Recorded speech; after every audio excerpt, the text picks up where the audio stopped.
રાજકોટના ધોરાજીમાં એક ચોંકાવનારો કિસ્સો સામે આવ્યો છે. પતિના અવસાન બાદ પત્નીનું મુંડન કરવામાં આવ્યું છે. પત્ની આપણી સાથે છે, તેમની સાથે જ વાત કરવાનો પ્રયાસ છે. શું બેન આખી ઘટના શું બની હતી ત્યારે? મારા પતિને કેન્સર હતું 3 વર્ષ થયા, તો એનું 11/11/2025ના રોજ અવસાન પામ્યા બીમારીને લીધે. અને ત્યાર પછી જે વિધિ આપણે સુવારાની કરવામાં આવે તો ત્યારે બળજબરીપૂર્વક મારા સાસુ અને મારા નણંદે મારું વાળ ઉતરાવી લીધા. અને ભુવાના અને આન તેને એવી રીતના જોરાવાનું બહુ જ બધું હતું. પતિનું અવસાન થયું ત્યારે ક્યારે આ ઘટના બની? 3જા દિવસે. કોણે તમને મુંડન કરાવવાનું કીધું? મારા સાસુ અને મારા નણંદે. શું કામ મુંડન કરાવવાનું કારણ શું?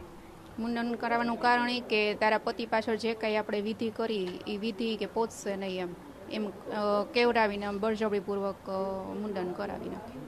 આજનું 21મી સદીનું યુગ છે, આવું આવ્યું કોઈ દિવસ? મેં તો ક્યારેય જોયું નથી ને સાંભળ્યું પણ નથી. શું માંગ છે તમારી? તમે કઈ પોલીસમાં અરજી કે ફરિયાદ કરી? પોલીસમાં તો મેં ફરિયાદ કરેલી જ છે. માંગ એટલી કે આવી અંધશ્રદ્ધા ક્યારેય ફેલાવતી અટકે એમ. તમારો લગ્નગાળો કેવડો હતો બેન? તમારો લગ્નગાળો કેવડો હતો? 11 વર્ષ. સંતાનમાં? સંતાનમાં એક બાબો ને એક બેબી છે. 11 વર્ષનો બાબો છે અને 4 વર્ષની બેબી છે. એ ક્યાં રહે છે? એ મારી પાસે જ છે.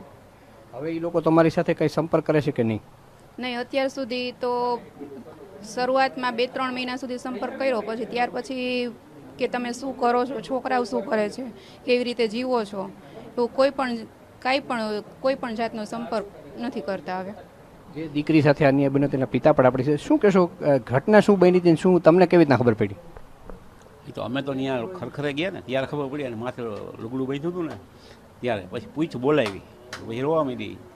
એ કે મારું મુંડન કરાવી નાખ્યું. તારે અમને ફોન કરવો જોઈએ ને? એ કે ફોન ન કરવા દીધો. એ તારા પપ્પાને ન પૂછવાનું હોય કે આમાં અમે કંઈ જ કરવાનું હોય તારે.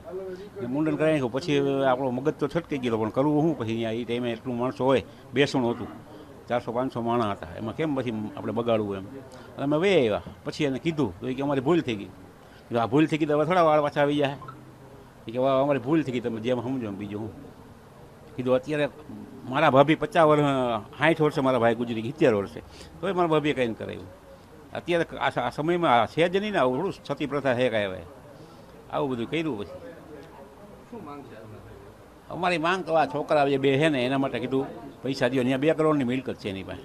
કીધું બેને 20-20 લાખ રૂપિયા મૂકી દો. આ દીકરીને જે દાગીના ચડાવ્યો હોય એ દાગીના દઈ દો. એને કાંઈ દેવું નથી, એ કાંઈ નથી દેવું. જમાઈને અમે ગાડી 4 વ્હીલ છે, બુલેટ છે, એક એક્ટિવા છે, એ બધું લઈ લીધું છે. જે કાંઈ દેવું નથી એને. આ હતા જે પીડિત મહિલા છે, તેણે પોતાની આપવીતી જણાવી. અને આવા 21મી સદીના યુગમાં જે અંધશ્રદ્ધાનો કિસ્સો જોવા મળે છે, ખરેખર લોકોને ચોંકાવનારો છે. કેમેરામેન રવિ ચાવડા સાથે રવિ મોટવાણી, TV 13 રાજકોટ.